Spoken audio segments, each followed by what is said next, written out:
Então, bom dia para todo mundo. É sempre uma alegria e uma bênção que o Senhor nos concede a cada dia podermos refletir sobre a sua palavra e alimentarmos o nosso coração, a nossa mente e a nossa esperança. E nessa quinta-feira, dia 26 de novembro, nós também celebramos um dia de ação de graças. E ação de graças para nós cristãos deve ser uma marca muito presente na nossa vida, pois a ação de graças por excelência é a Eucaristia.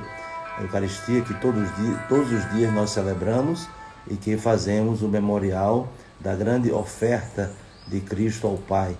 Esta, de fato, é a verdadeira ação de graças, oferecer não apenas coisas, não oferecer apenas expressões bonitas, mas oferecer-se como fez Jesus pela nossa salvação. Em nome do Pai, do Filho e do Espírito Santo. Amém. Levantai, ó Deus, o ânimo dos vossos filhos e filhas, para que, aproveitando melhor as vossas graças, obtenham de vossa paternal bondade mais poderosos auxílios. Por nosso Senhor Jesus Cristo, vosso Filho, na unidade do Espírito Santo. Amém. Então, hoje, para a nossa meditação, nós temos o capítulo 21 do Evangelho de São Lucas, do versículo 20 ao versículo 28.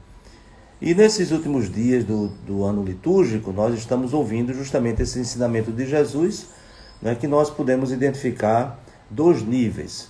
Um nível histórico, né, e portanto aquilo que Jesus fala no Evangelho se refere a um acontecimento, né, datado, situado, né, por volta do ano 70, né, depois de Cristo, com a invasão de Jerusalém por parte dos romanos e a destruição do templo, da cidade, né, que foi uma grande catástrofe.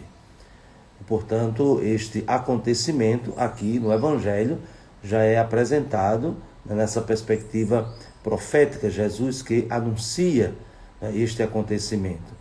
Mas nós precisamos ter também uma atenção e um cuidado que isso não aconteceu porque Jesus determinou, porque Jesus falou para que acontecesse, mas Jesus falou porque aconteceu.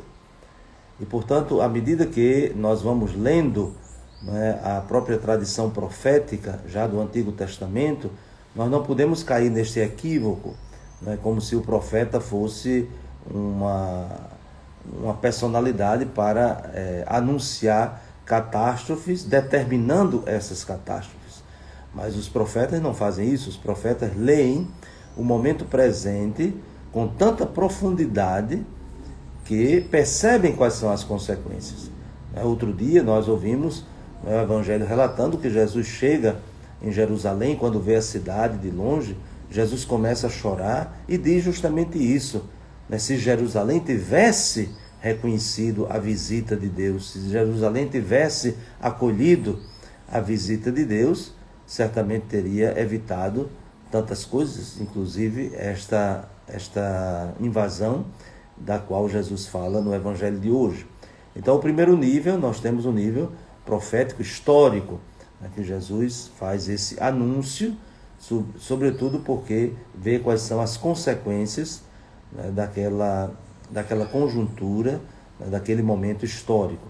E isso acontece, né, mas como já dissemos, não acontece porque Jesus disse e determinou, mas Jesus disse porque de fato aconteceu e ele vê nas próprias consequências, né, desse momento histórico ali da Judéia, de Jerusalém, assim por diante. E um outro nível, nós diríamos, é o nível universal escatológico, né, porque se observarmos aqui, nós temos na primeira parte, quando Jesus diz: quando virdes Jerusalém cercada de exércitos, ficais sabendo que a sua destruição está próxima. Então, como dizíamos, profético, histórico, neste nível. Mas depois Jesus diz: haverá sinais no sol, na lua, nas estrelas, na terra, as nações ficarão angustiadas com o pavor do barulho do mar e das ondas, os homens vão desmaiar e assim por diante. Então eles verão o Filho do Homem vindo de uma nuvem com grande poder e glória. E, portanto, esse é o nível simbólico, universal, escatológico. Então, aqui no Evangelho, no ensinamento de Jesus, se unem esses dois níveis. Mas o centro de tudo, né, tanto para aquilo que se refere a um acontecimento histórico, como a esse acontecimento meta-histórico, né, para além da história, é o versículo 28. Quando estas coisas começarem a acontecer, levantai-vos e erguei a cabeça, porque a vossa libertação está próxima. Então, independente de qualquer situação, independente de qualquer conjuntura desastrosa, o cristão deve sempre ter a cabeça erguida.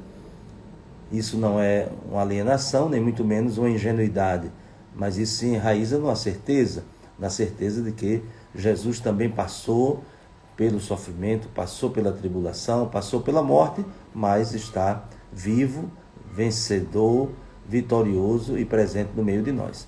Então essa é a certeza que nós devemos alimentar no nosso coração e na nossa vida.